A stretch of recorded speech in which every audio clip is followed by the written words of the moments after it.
ជាកូនរបស់ខ្ញុំនៅគ្រូបានឲ្យធ្វើបងឡើយគឺខ្ញុំបានបង្កើតជា Visual Studio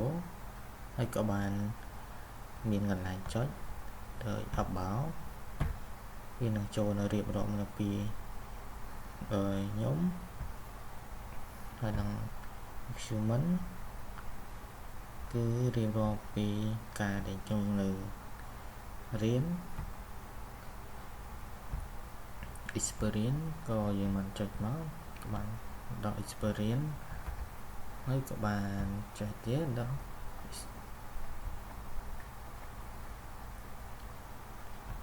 project ដែលយើងបានធ្វើនៅកន្លែងការងារគឺ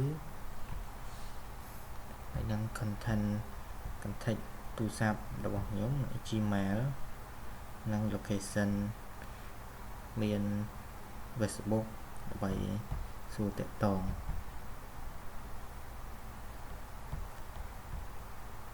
កូដវិញខ្ញុំក៏បានបង្កើតវាជាកូដដូចជាមានគ្នាលើឈ្មោះមានឈ្មោះបង្កើតជាឈ្មោះខ្ញុំដាក់ nickname ជាខ្ញុំហើយក៏បានបង្កើតជា bootstrap ដើម្បី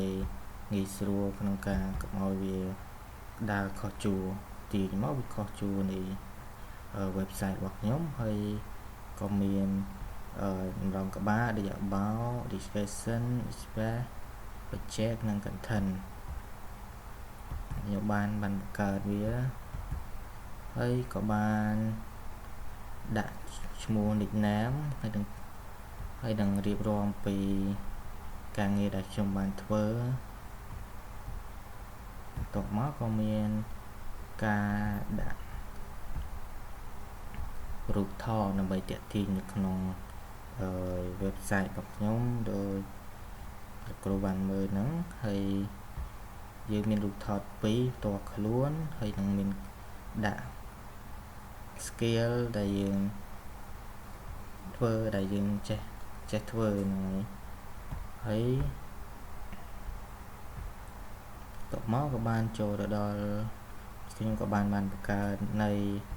ពត៌រូខ្ញុំអំពីការរៀនសូត្រនៅក្នុងសាកលវិទ្យាល័យនៅសាកលវិទ្យាល័យ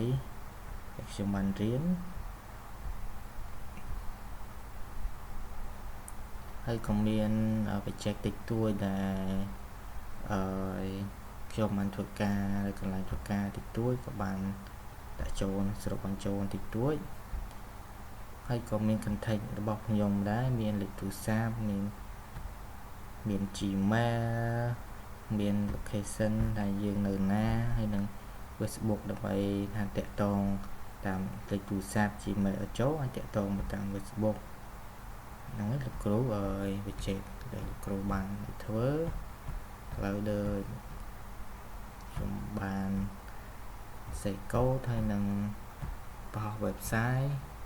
អស់ហើយបាទអរគុណលោកគ្រូដែលបានចំណាយពេលមើលនៃការ review របស់ខ្ញុំ